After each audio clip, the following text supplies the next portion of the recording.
Tonight, we are graced. I had 2 pages on this man. So it's a good thing I don't have it, because you'd be here till 9 o'clock. You've written, what, 30 books? Well, not quite that many. Well, it's a lot. It's a lot. He is the mayor of Marion, North Carolina. He is the, I guess, founding father of the it's a law firm. I know that much. Little, Lattimore, and Ledford. You got to Yes. have your name begin with an L to work in my law. So he's a big deal. And he has taken on a life quest, I guess, of Yes. what he's going to tell you about today. And he has brought one of his books and one of his acting debut. Was that your debut when you were railroad convict? That's right. Dressed out, DVD, and this book that I don't own, but I will, Tunnels, Nitro, and Convicts. Revised edition. Revised edition. Why, you may have bought the first edition before. It's a dark green color. Okay. Well, this is twice the size with a lot more information. Okay. So we have $20 and $5, and his wife takes the money. Right there. Thank you so much, Steve. Thank you, Mary.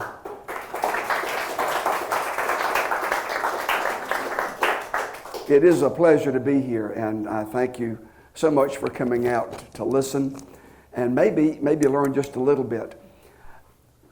The story is an incredible story of opening up of Western North Carolina, because until the railroad came up the mountain, the main trunk line railroad, the Southern line, Norfolk Southern today, the east-west line. Before that happened, Asheville was just a little tiny village.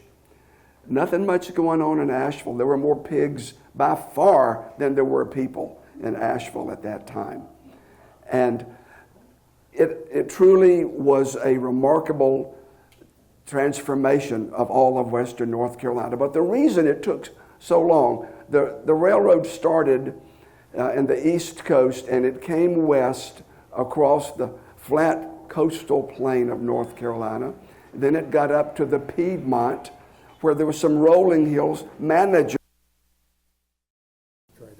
Okay, so the challenge, the state of North Carolina in 1875 had 2 major problems.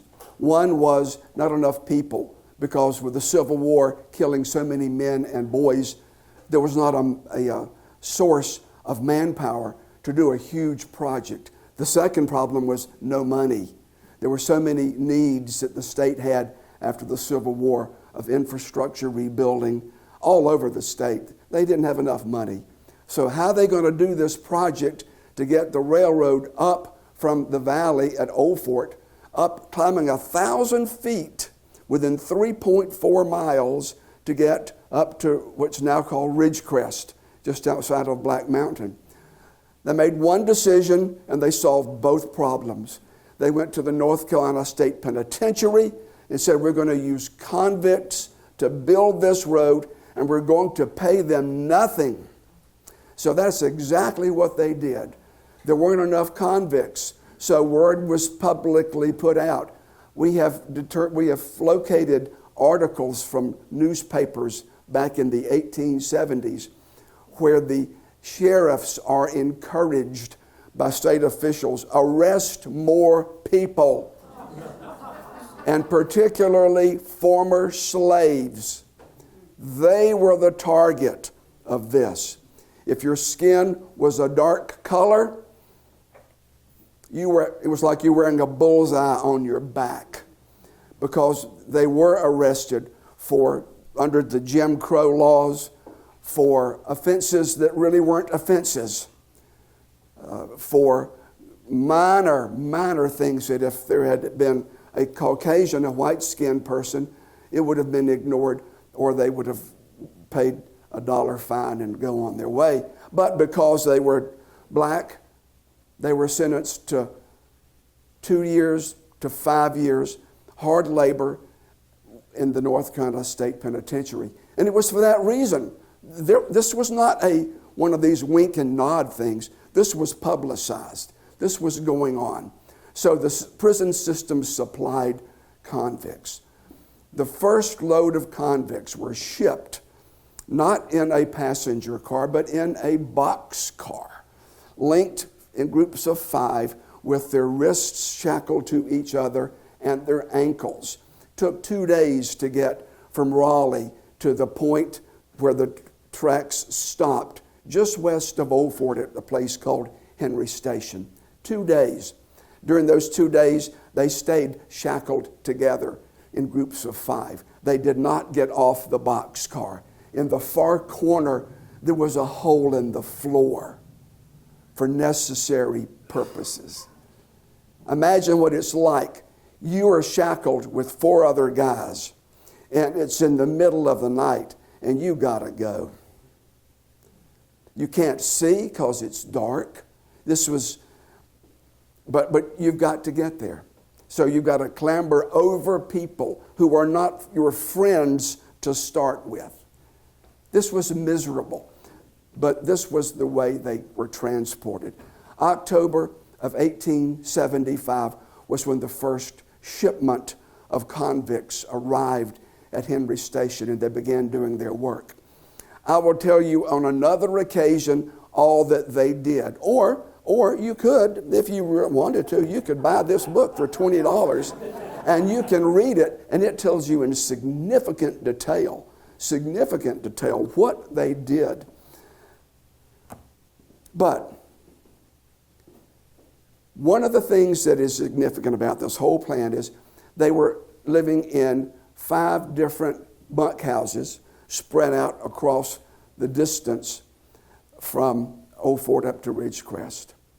Stockades, they were called. One of those stockades was in an area called Round Knob. That has become sort of the focal point for discussions about this project.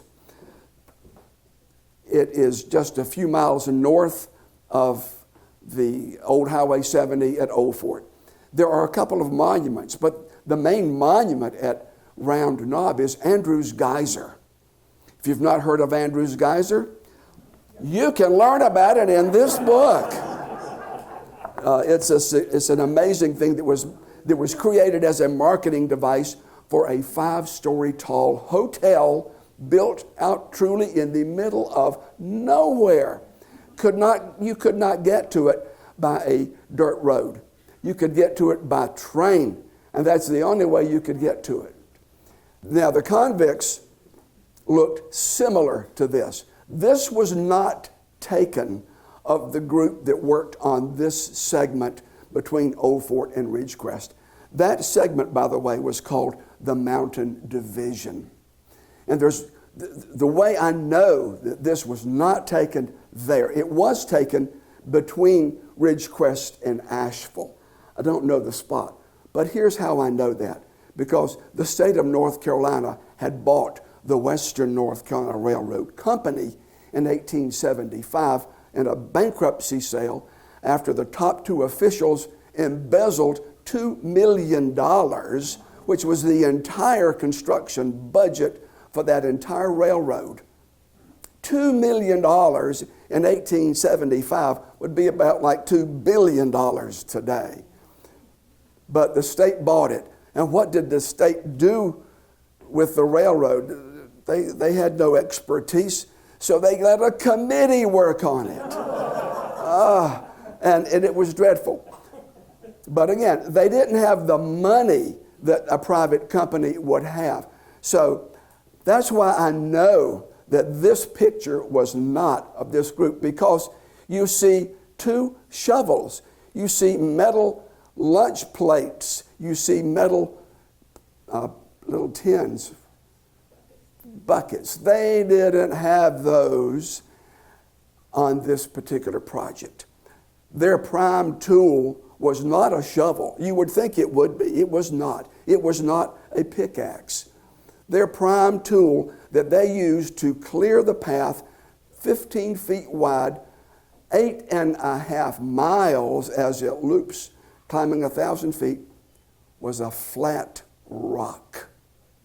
A flat rock that they had to find and use all day long as they would dig and scrape and dig and scrape and dig and scrape and pile dirt and then take it to the low areas. And when they'd pour it down and then they would stomp on it and they'd go back and keep doing it. So this was not that group. One of the things they did do was they made 7 tunnels. Tunnels. A tunnel is, these tunnels are through solid rock. There is no dirt. It's solid rock. 15 feet wide, 15 feet tall. Has to be that big to accommodate the smokestack.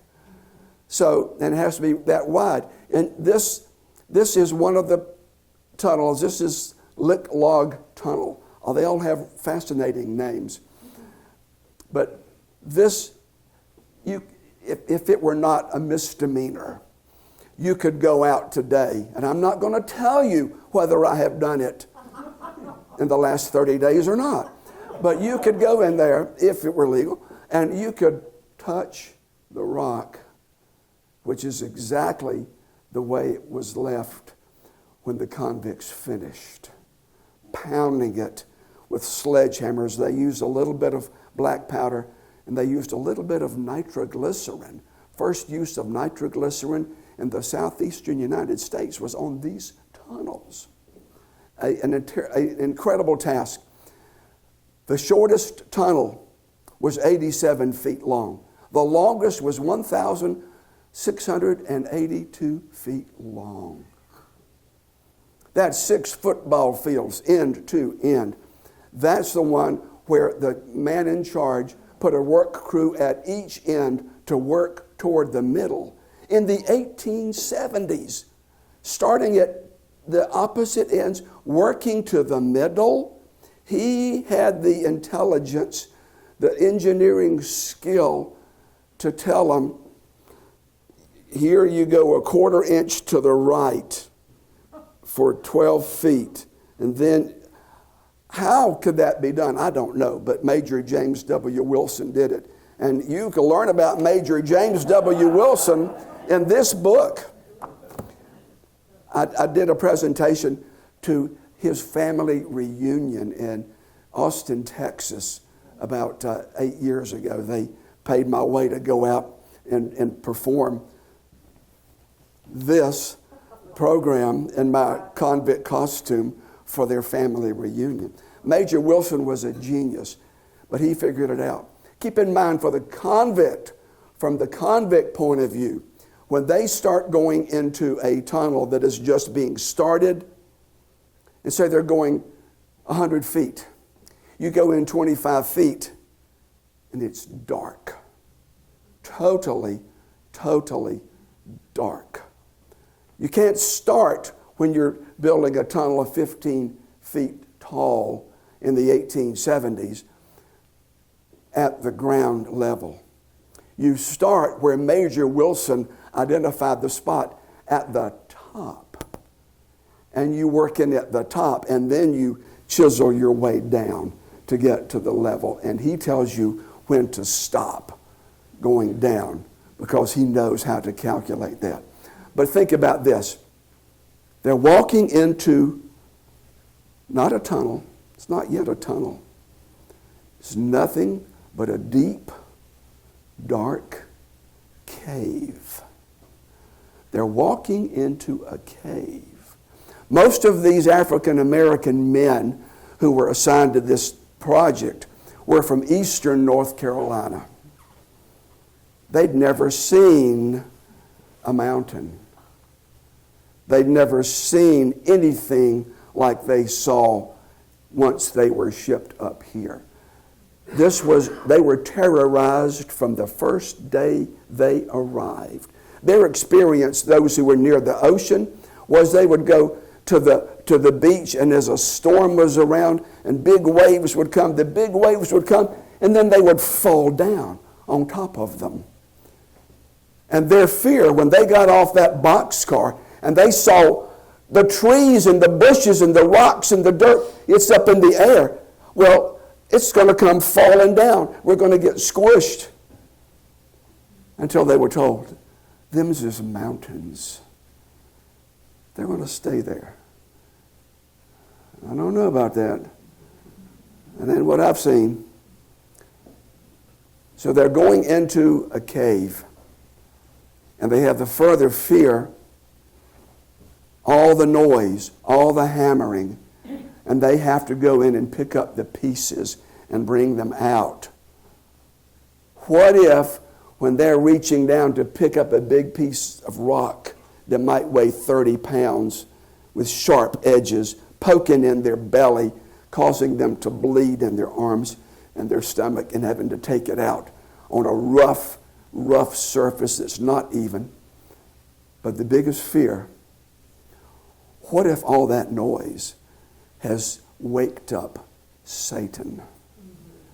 And he's going to come up and snatch away my soul. They were terrorized. They were terrorized every day that they worked. But they built 7 of these tunnels. They built open cuts.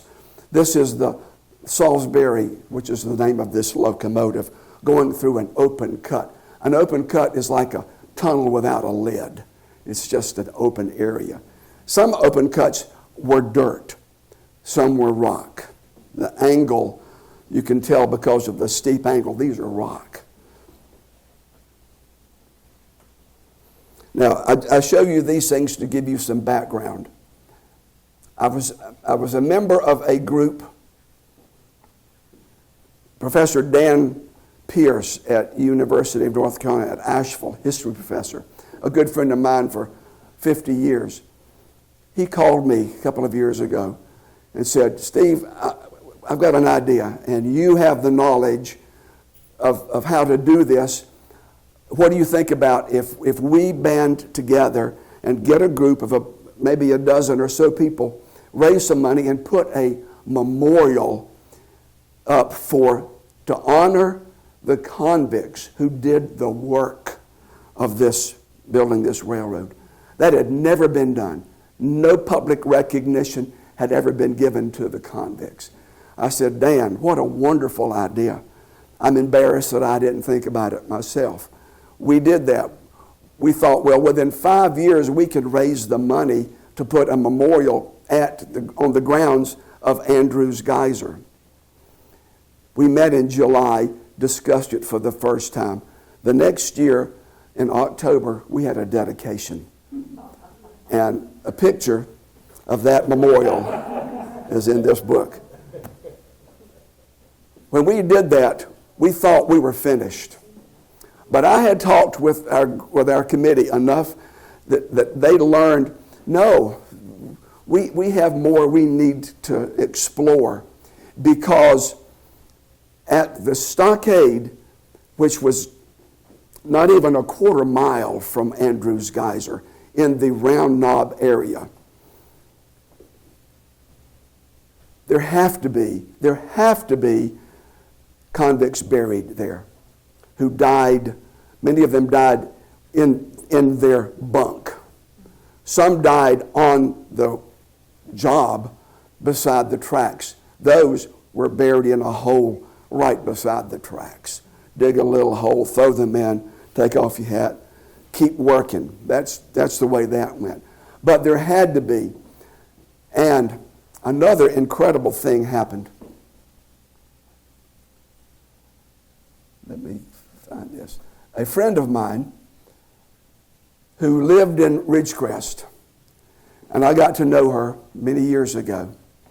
One day, after I had given her a copy of my original edition of this book, 15 years ago or so, she mentioned something about the Ridgecrest Convict Cemetery.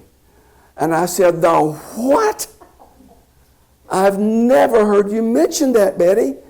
She said, oh yes, my grandmother told my mother told me, when I was a little girl, we used to walk from our house in Ridgecrest, not even a quarter mile, to the spot where, by oral history, 19 convicts who were killed in a cave-in at the western end of the Swannanoa Tunnel were buried. And she said there were little flat rocks on the ground, and that was it. No indication otherwise that it was a cemetery. But my grandmother was alive then. She watched it happen. She watched the burial happen, and because she could hear, their house was close enough, she could hear the noise from the cave-in and came running. So when Betty told me that, I thought, okay, that's 2 places. This was Betty May with me, taken just a year ago. She's in her mid-90s right now. But she is the reason for phase 2 of what we did. Phase 1 was putting the monument at Andrews Geyser. Phase 2 was we wanted to acknowledge even further and to memorialize those convicts who died doing the work. Not only the ones at the Swannanoa Tunnel, but all of them who died on this project, this 3.4 mile distance, climbing 1,000 feet and taking 8.4 miles of track to do it. So Betty told me about it. So our group decided we were going to get a human remains detection dog and a ground penetrating radar device. As it turns out, one of our committee members knew Professor Paul Martin and Professor Blair Tormey. Professor Tormey still is a professor at Western Carolina. He operates the ground penetrating radar. She called him first. He said, I will come. I will charge you nothing to do this. But I can't come first because the first thing is we have to have some evidence to support the location. Well, this is a picture. The area that's overgrown, a little bit where they cleaned out, a bush hog cleaned part of it out for us. And then in the thick area, that was where Betty May showed me at Ridgecrest, where the Ridgecrest Cemetery was located. Professor Tormey said, you've got to get the cadaver dog first. Because the cadaver dog, the human remains detection canine, they can detect the scent that humans cannot. And he said, this was 140 years ago. There will be no body left. No bones, no teeth. If they had been wearing uniforms with a belt and buttons, we would find the belt and the buttons, at least the metal part. But no, there was no metal. They were wearing cotton cloth work clothes that were made in the penitentiary and given to them, flimsy shoes, maybe a hat, that was it. So he said, there'll be nothing left. Do not think that you will be able to exhume them and give them a respectable burial. There will be nothing to exhume. But the dog will detect, because there is a molecular change when the human body deteriorates with no casket in the ground. It changes some of the soil. And that scent never goes away. The dog that Paul Martin brought to us had been in Serbia for a site that was a war 1,000 years ago, and his dog Abby detected the location. Abby came to the spot where I had determined in 1879, there was a sketch made in a report turned into the General Assembly. And this sketch showed the railroad loop at Round Knob, and it showed the location of the stockade. So I concluded that has to be where the dog goes first, and then we'll go to Ridgecrest. This is the Ridgecrest Cemetery. So we went up there. The dog is wearing a transmitter with a harness, and another assistant has a computer system where when the dog sits, the dog walks around, smells, goes around. When the dog sits, that's the dog saying, I found it. It's right here. And the signal is then clicked so that the geophysical formula is made so they can know exactly where it is. Well, at Ridgecrest, the dog would move around, sit, go maybe a foot or two, sit. The dog sat 20 times right in that area. So that was the confirmation that this is the spot where, when the tunnel collapsed, they were taken up, big hole dug, thrown in, covered up, take off your hat, get back to work. Professor Tormey then brought his ground-penetrating radar, which is about the size of a regular old-fashioned lawnmower. And he ran it over the property, and he was looking on a computer screen of what he was seeing. And he was saying, yeah, you see this line? I looked at the line. I could tell nothing. It was like a test pattern on the TVs when you were children, like I used to sit and watch on Saturday morning waiting for the cartoons to start. The test pattern, the snow, as my mother would call it. That's what I was seeing, but he was seeing things and said, here, here, here. So it was confirmed. So what we did then is we made another purchase, because the primary focus of our efforts here was the cave-in at Swannanoa Tunnel, the western end of the Swannanoa Tunnel. That's the long one, the one that was 6 football fields long. And just the western tip was all that collapsed. But we thought, we're not going to do a beautiful monument like we did at Andrews Geyser. We're going to do a big rock, a boulder, because we are memorializing those who died.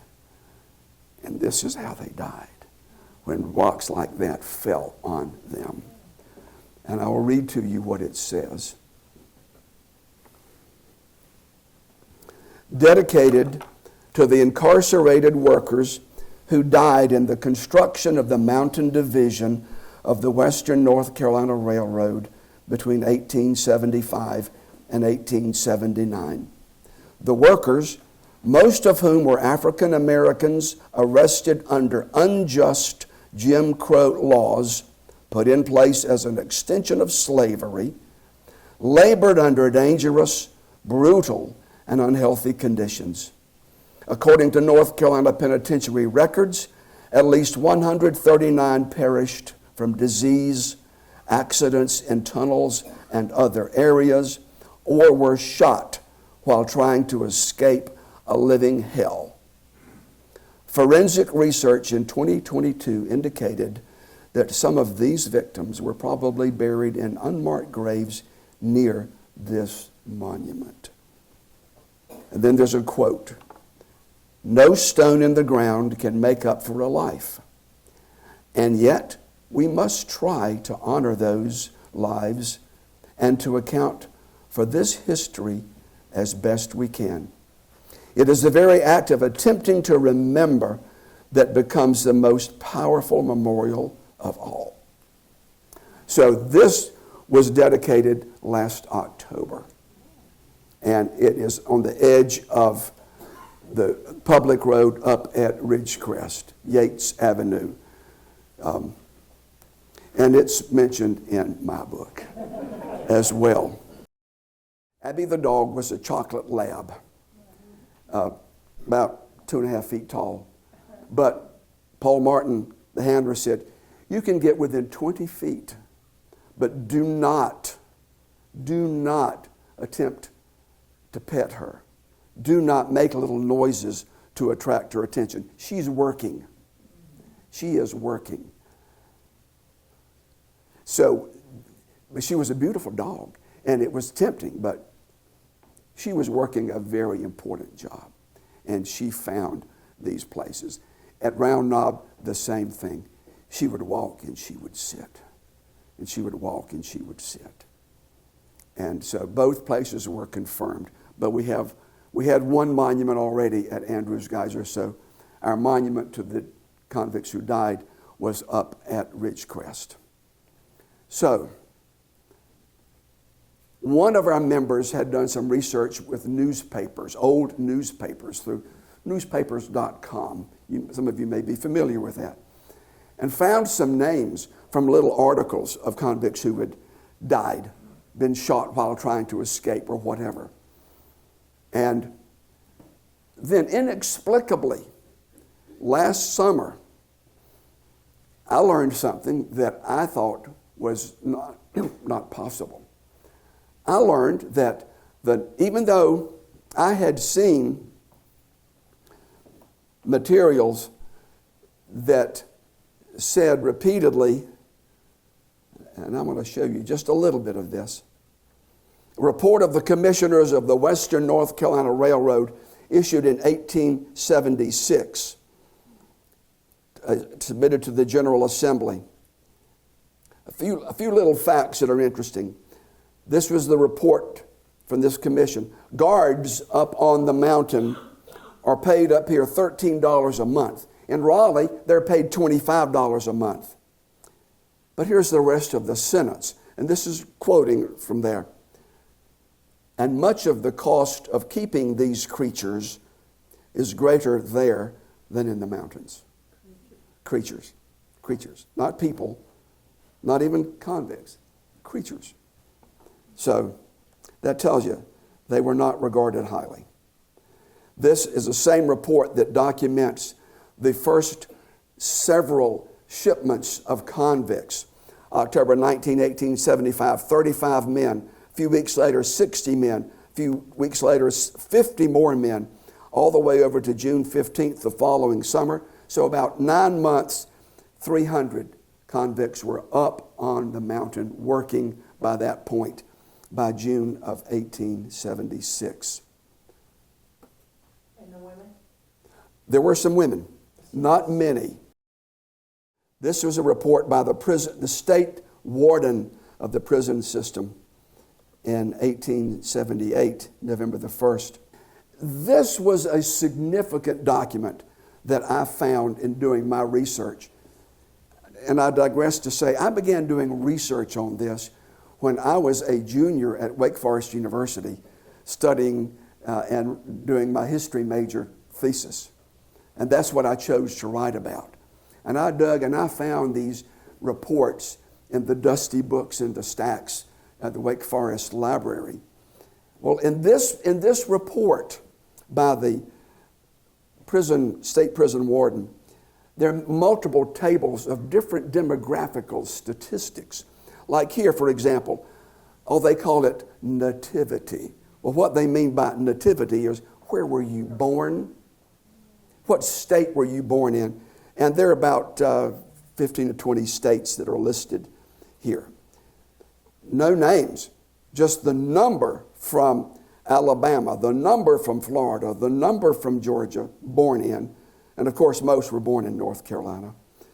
Then the next table, education. Here are your categories. Illiterate, good, they can read, or they can read and write. Well, of 548 convicts this includes a few more than just those on the mountain.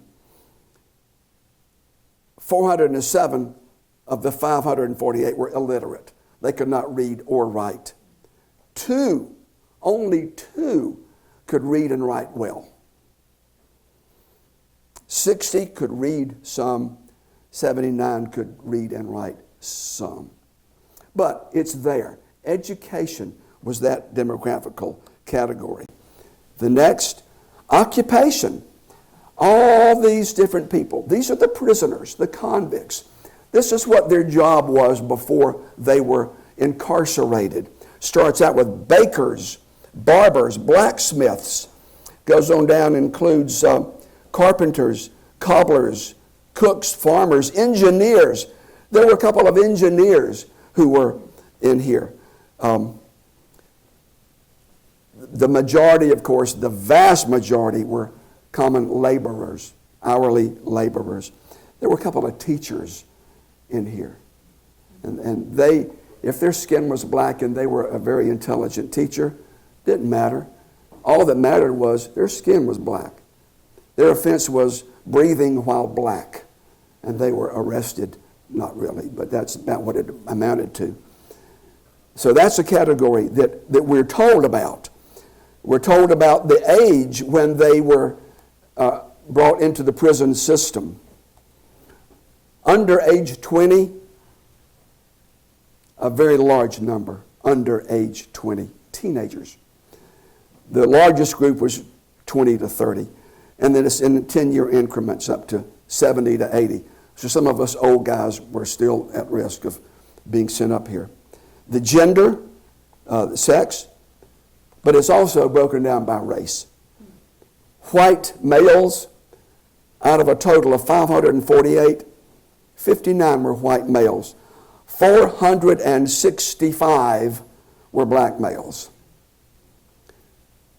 One white woman and 23 black women. Still not many women, but that's a category listed. Another listed category is counties from which they came, where they were sentenced. And it goes down to every county in North Carolina that existed at that time, which was not all 100 yet at that point. But it tells you how many were from that county. Polk County, one from Polk County in 1877.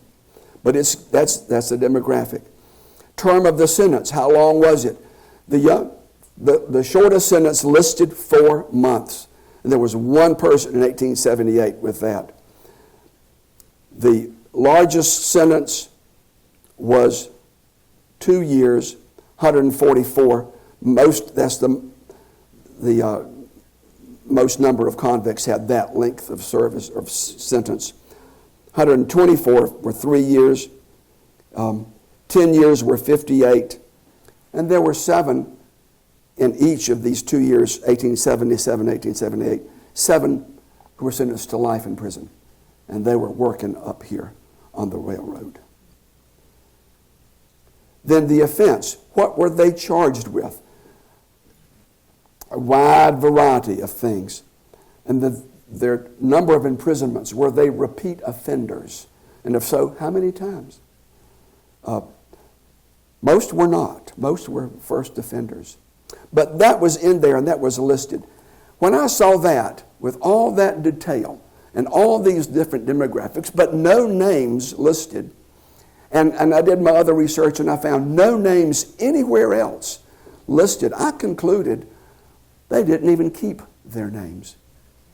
And I would say that on this program that I did at Mars Hill University in 2015, as I would do in all my presentations, this was not my debut. I did this a lot of times, probably 50 different times. I'd dress up in my convict costume and tell this story.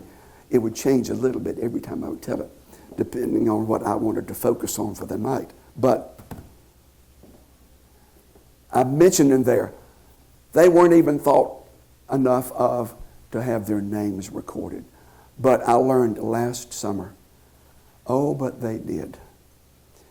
But the records were sealed. Why? I've never learned that yet as to why.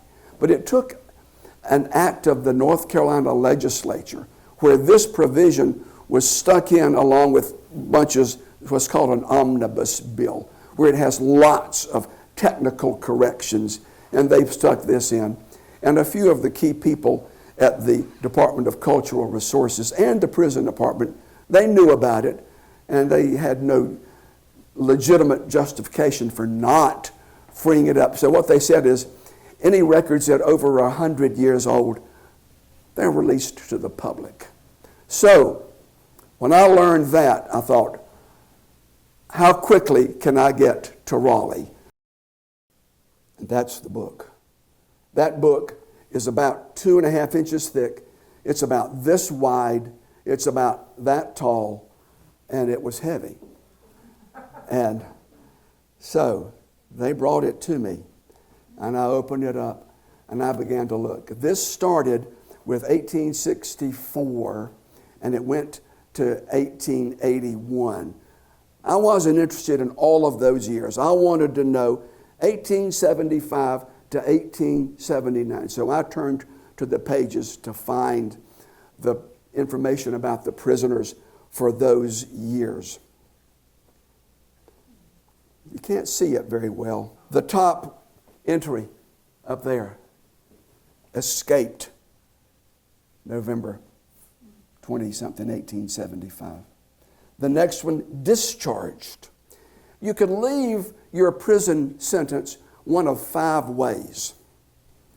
Discharge, pardon from the governor, and you're thinking, excuse me, pardon from the governor? These are African American men. How come they're being pardoned? Well, my logical conclusion for that is they were skilled, intelligent black people, and their master or their boss man wanted them back, needed them. So boss man or master or whatever you wanted to call him paid the freight to grease the palm and get their person back so he could get back to work. So discharge, they've served their term, a pardon, they escaped, or they died, or they were killed and shot trying to escape. So discharge was the third one as well. The next one, killed by guard at Wilmington. That was not on the mountain. That's not one of our people. Next guy escaped from Morganton. Next one died while working. The next one killed by slide on the S&A Railroad. Oh my goodness, that's close to home, isn't it? A landslide, of course, is what that's talking about. Then another one escaped, and then the bottom one escaped. So some of them did escape. This book that I was looking at that has this information had 23 lists up and down, 23 lists or columns side to side. You open the page up, the first 11 are on this side and the rest are on this side. I wrote down the headings to see what kind of information that they had in that book. This is just where I wrote it down and retyped it. But it started with their own prison number. Then their name was there. It was recorded. Then their nativity, where were they born? Their last residence. What was their education? What was their occupation? What was their age when they were sentenced? What is their gender? What is their color? What is their marital status? How tall are they? What is their eye color? What is their hair color? What county were they tried in? When were they sentenced? When is their sentence expected to expire? When was the date that they entered the prison system? How long was the term of their sentence? What was the offense they were convicted of? If previous imprisonments, how many? And then how are they released? One of the 5 ways that I spoke about. And then remarks. In the remarks section, there was a handwritten notation printed WNCRR for those convicts who were assigned to the Mountain Division.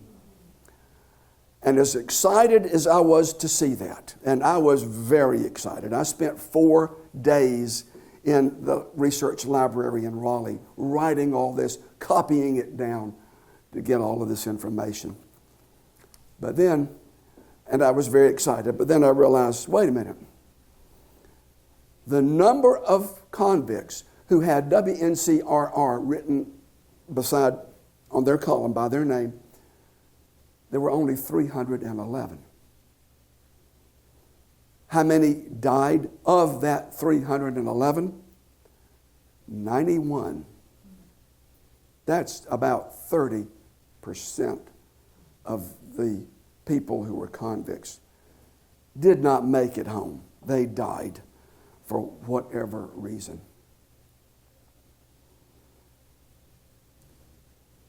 The research that I've done, and I've only shown you a part of it, but it's documented, it's well documented. There were between 3,000 and 3,500 different convicts who worked on this mountain from Old Fort to Ridgecrest. And there were a heck of a lot more than 91 who died. I know there were. We found independently of that list 139, and the official record says 91 of 311. So there are more, and I'm not stopping until I find how come we can't see that? What happened? So that process of studying and learning doesn't tell me, okay, we're finished. No, it just says we finished for the first phase, but there's a lot more for others to take up the torch and continue to look, to give the recognition and the respect that we owe to the people who worked so hard, so brutally hard in building this railroad. And there I was, working at the table in the North Carolina Archives Research Library. It's a process that it's been a passion for me since I was 17 years old. And I'm a little bit older than that right now. So, but I probably have gone longer than I should, but I will ask if there are questions. I'll be glad. Yes, ma'am. Have they calculated what did it cost per day to keep up the convicts on the mountain? It was 38.49 cents per day. Food, 9 cents per day. Part of the bigger 39-cent thing. Because you got to figure they wanted to keep them alive. So Exactly. They had to feed them enough to keep them alive. There was a big garden that they raised to supplement. They would eat natural things. Chestnuts were widely available. They had big storage bins that they made to get thousands of chestnuts, and they would cook those and add them to the cabbage. Every day they would have cabbage. And every day there'd be a piece of meat about the size of their hand for protein. They had to have the protein. You can't make them work if they don't have the fuel to maintain their body. So they were given enough food to keep them alive. The women did the cooking. The women would get up at, I don't know what time, but they had to have the breakfast ready when the convicts came to go out and do their day's work. So they had to be at work a few hours before the convicts were there. Yes, ma'am.